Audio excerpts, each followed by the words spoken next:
Are taking probiotics worth it? Probiotics are everywhere. You've probably gotten a bunch of ads for them on TikTok or Facebook. They're all over supplement sections at the grocery store, and they make a lot of promises. They're gonna fix your SIBO, they're gonna make you less bloated, you're gonna have a stronger immune system, they're gonna improve your mental health. But is this actually real? Do they actually work? Is it worth the money buying expensive probiotics? And is it possible that probiotics could actually be making you feel worse? So in this video, we're going to dive deep into the science of probiotics, the gut microbiome, and whether buying commercial probiotics actually lives up to the hype. So first, let's talk about the gut microbiome. I have a lot more videos about the gut microbiome in my gut health playlist here on YouTube, but I'll just give a brief overview. We have a whole ecosystem of microbes all through our digestive tract. And actually they're in all other places in your body too. They're in your eyes, they're on your skin, they're on your organs, but the primary hub of your microbiome is in your gut and all through your digestive tract. And so this is a diverse ecosystem. There's bacteria, there's fungus, there's parasites, there's viruses, and all of these microbes work together. Our bacteria in particular are the cornerstone of our immune system. About 70% of our immune system is modulated by the lymphatic tissue in our gut lining. That means that whether we're going to have a really strong immune response or an overactive immune response or a weak immune response or an underactive immune response or a mix between those two extremes or that just right type of immune response that obviously we really want is going to be primarily modulated by the populations of bacteria that you have in your gut. These bacteria also help with digestion. In fact, the bacteria in our gut break down and eat what we eat. So everything we eat is going to help to modulate the populations of these bacteria. They also play a lot of other roles, especially in the production of what are called biogenic amines, different molecules and neurotransmitters such as serotonin and dopamine that are released in the gut and then bind to receptors in the nervous tissue in the gut lining, sending signals all through the central nervous system and the brain. Because of all these factors, our microbiome is a major modulator of our systemic inflammation. And in fact, if we have chronic imbalance in the gut microbiome, we are going to eventually develop leaky gut. Another thing that these microbes do is they actually metabolize certain vitamins for us. For example, the bacteria will help us break down and absorb B vitamins from the food we eat, but also they synthesize B vitamins all by themselves. And B vitamins are so crucial for brain function, energy production, and nervous system regulation, and so many people today have functional deficiencies in B vitamins, especially things like B1, B6, B12, B9. These can all contribute to feelings of fatigue, depression, cognitive issues, and an imbalanced microbiome may be the part of the issue here, that even if you are technically getting enough from the food you are eating, you might not be synthesizing them properly in the gut microbiome, which fills in the gaps of producing enough of these nutrients between our meals.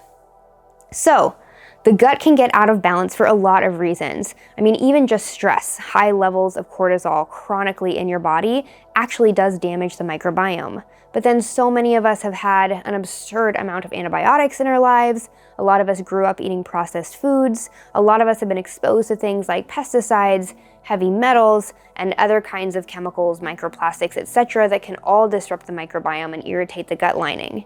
And when this happens, we get all of these issues I was just talking about: malabsorption of our nutrients, less synthesis of our B vitamins, a overactive or underactive immune response, digestive dysfunction. And so you can imagine that this is going to lead to conditions or contribute to conditions like irritable bowel syndrome, anxiety, autoimmune conditions, and histamine issues and mast cell activation. So, let's talk about now how probiotics fit into all of this. Not all probiotics are the same. Some strains are beneficial for certain conditions, but initially might worsen others.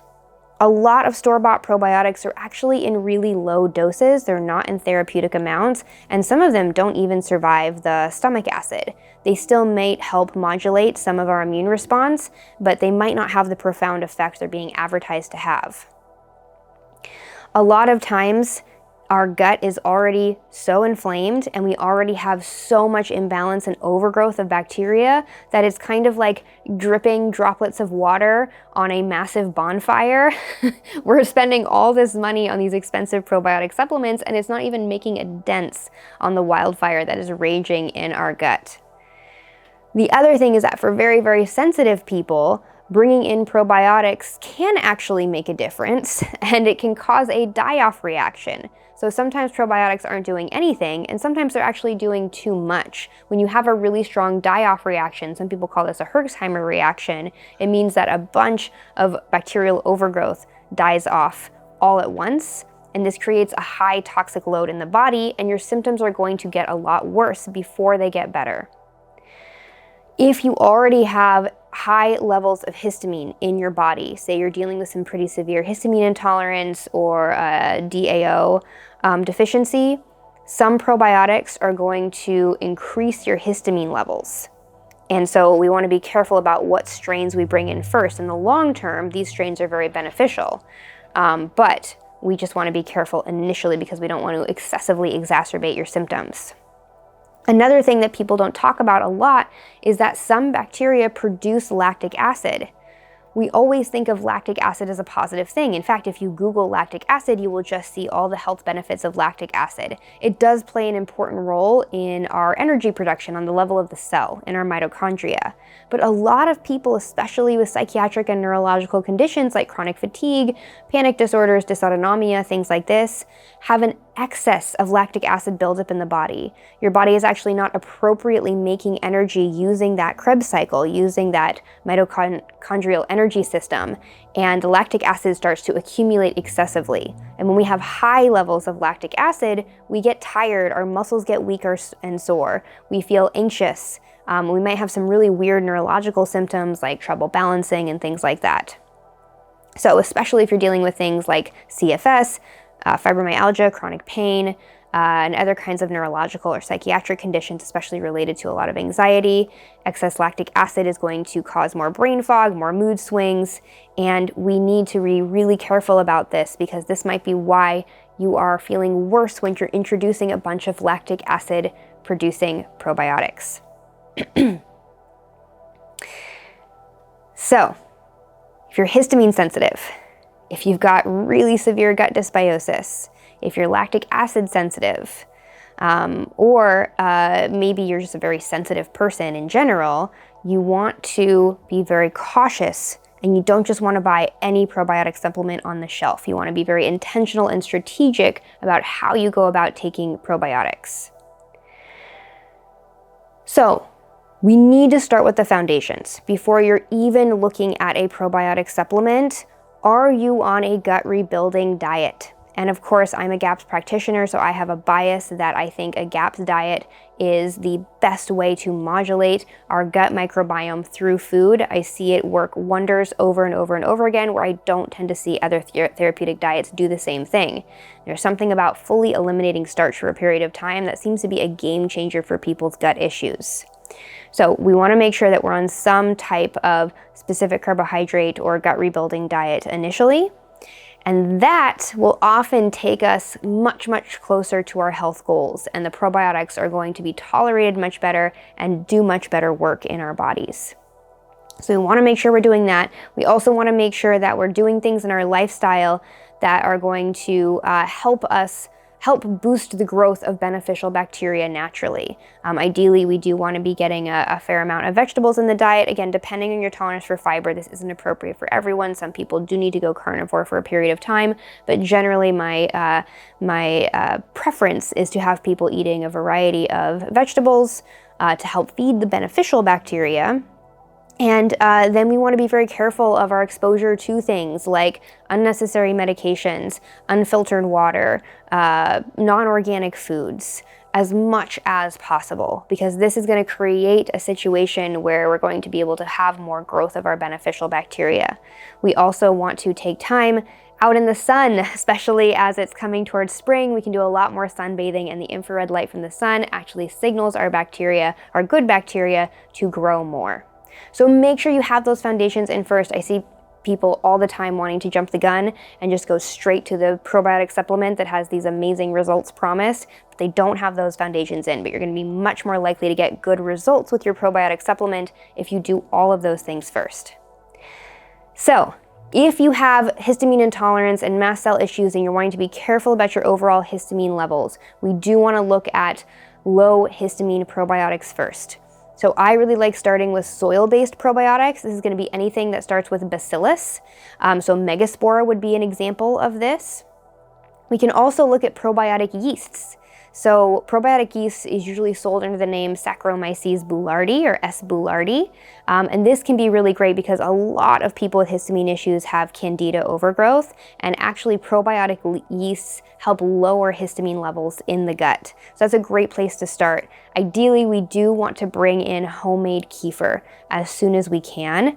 And this can be started as a microdose, even just a few drops at a time, because generally there's going to be more probiotic yeast in, a teaspoon of homemade kefir than there is going to be in a whole bottle of S. boulardii probiotics. And so we want to go really slow.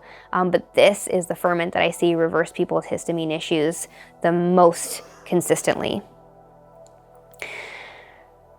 We can also really target other issues. For example, if we know that we have leaky gut and we've been doing the GAPS diet and we feel like we're still having a lot of allergies and food intolerances and other issues that indicate leaky gut, we might be missing some key species that help to facilitate repair of the gut lining. So Lactobacillus rhamnosus is one of those, and also Akkermansia. So these can be really helpful to take if you want some support with your gut lining healing. And these can be found as single strains, especially all the ones I'm talking about today. I'm not affiliated with them, but the company Custom Probiotics is a really great company that sells single strains without any fillers or anything like that. So that's a great company to look into. Now, if you have persistent mood and neurotransmitter imbalances, for example, you've been doing something like the GAPS diet or my gut rebuilding diets for a while, and you've seen improvements, but you notice like you're still very depressed, you're still very anxious, you still have a lot of mood swings and agitation, again, you may be missing some key species that help with our neurotransmitter balance.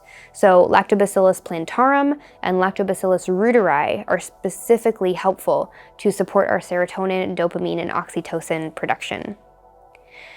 There are a couple of probiotics that are really helpful for modulating the immune system, and these tend to be killed off by antibiotics. So Bifidobacterium longum is really, really good for modulating the function of the immune system.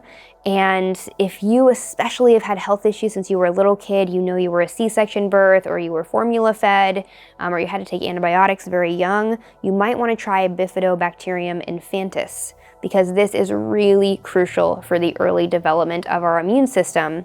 And a lot of us didn't get it or had it and then it was killed off. So that is a really good one to take as well. If you suspect that you have excess lactic acid and you are having a really hard time with some of these lactic acid producing fermented foods or probiotics, usually you want to take a very specific probiotic supplement. And this is something that's actually not even sold in the United States. You have to buy it from a store called Feel Good Naturals in Canada. And I see this work wonders. It's called Mutaflor. And the species is Nissel 1917. And it's actually a beneficial form of E. coli. And this gets killed off anytime we take in antibiotics, because antibiotics are made to kill off E. coli, but they don't take into account that there are actually very beneficial strains to E. coli. They're not all bad. And so we really want to make sure that we have this at some point in our protocol if we have had a lot of antibiotic use in our past. And it does modulate our lactic acid levels, but it also does a lot of other things. For example, it is one of those bacteria that helps to synthesize lots of our B vitamins, such as B1 specifically. So if you feel like you have a B1 deficiency, but you've tried taking B1 or eating more B1 foods and you're not seeing the results, this might be an interesting thing to try. It's also really important for things like chronic infections. So chronic UTIs, chronic ear infections. It also does help enhance our GABA production. So it's kind of this all-purpose, wonderful probiotic I've seen really good results with. I know it's a little hard to access, but I think it's really worth trying at some point. Okay, so again, always get the foundations in first. Then you might try some single strain targeted probiotics based on your specific symptom presentation. Lastly, we do want to bring in those home fermented foods. I already mentioned the power of kefir, especially for histamine issues because of all the probiotic yeast that can modulate our histamine levels. But we can also do homemade sauerkraut, homemade kimchi, homemade yogurt. These are so important for the long-term improvement of our gut microbiome. This is what is going to guarantee that your gut stays healthy for the long term and your symptoms are going to stay in remission. So, I encourage you to go slow, be intentional, be strategic, and don't underestimate the power of getting these diet and lifestyle foundations in first.